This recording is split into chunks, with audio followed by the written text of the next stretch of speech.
Sa balitang lokal, kamakailan lamang ay isinagawa ang isang grand jury sa bayan ng Sharif Agwak. Ito ay bilang pasasalamat sa pagbuo ng Bangsamoro Framework Agreement. Para sa detalye, balitaan mo kami ARMM News Bureau Chief Munir General. Hello, Munir.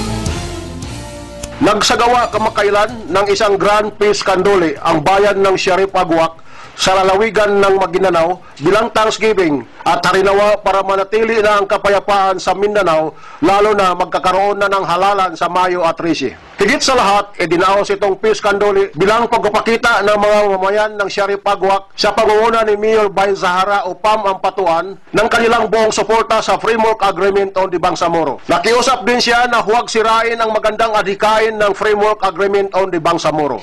Bagkos, ayon kay Mayor Bain Zahara, dapat paglaanan ito ng buong suporta ng lahat hanggang maitatag ang Bangsamoro government. Kaya sa araw ng Candole, lahat ng mamayan sa Sharif Agwak ay nagkaisa.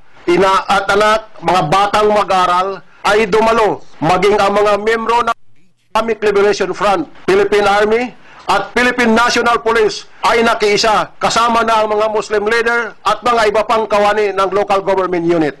Kaya sa unang pagkakataon, naganap ang masaysayang pagtatagpo ng dating magkalaban sa digmaan, katulad ng IMALF at militar at maging sa mga kapulisan na sabay-sabay dumalo sa Peace Candole na ito. Pinaunlakan naman ni Sheikh Gajali Jafar, ang MILF First Vice Chairman for Political Affairs, ang makasaysayan na pagtitipon bilang panahuin pandangal. Ayon kay Jafar, dahil sa maayos na ugnayan ng pamunuan ng militar at MILF, naging matahimik dito sa party ng Mindanao at inaasahan tuloy-tuloy na ang kapayapaan. Magandang pagipagtulungan sa pagitan ng Armed Forces of the Philippines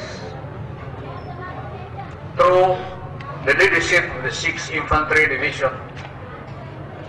Sapagkat dahil sa magandang through the mechanisms ng peace talks, sabihin yung ceasefire committees, minimum na karahasan sa lugar ng Mindanao. Sa parte naman ng militar, sinabi ni Colonel Edgar Gonzales, ang 1st Mechanized Brigade Commander ng Army, anya sila ay tatalima sa mga alitontonin para manatili ang katahimikan at maiwasan na rin ang kaguluhan. We will adhere to the primacy of the peace process. Dahil ito lang po ang gabay ng kasundaluhan at ng MILF para po sa kapayapaan. So we will continue to adhere to the primacy of the peace process, to find solutions and to act towards consensus.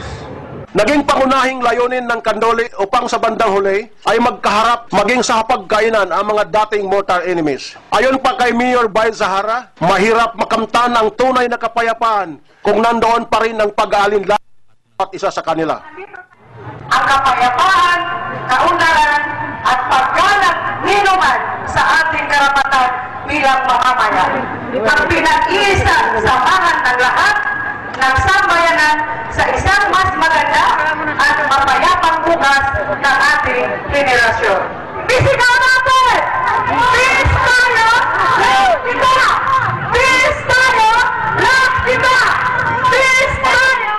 Dagdag pa ni Mayor Bain Zahara o PAM ang patuan, huwag po sana tayong magsawang sumuporta sa isinusulong na kapayapaan naway maging simbolo ng katahimikan saan man, kailanman. Sa kanyang pagtatapos, sinabi rin ng punong bayan na kasama ang lahat ng mga mamamayan sa Sharif Agwak ay isusulong nila ang kanilang buong suporta sa Framework Agreement para manatili ang katahimikan, pagkakapatiran, pagkakaisa at higit sa lahat ang tunay at panahon ng kapayapaan. Para sa Telebisyon ng Bayan, mula sa PTV Central Mindanao at ARMM News Bureau, Haji Munir General nag-uulat.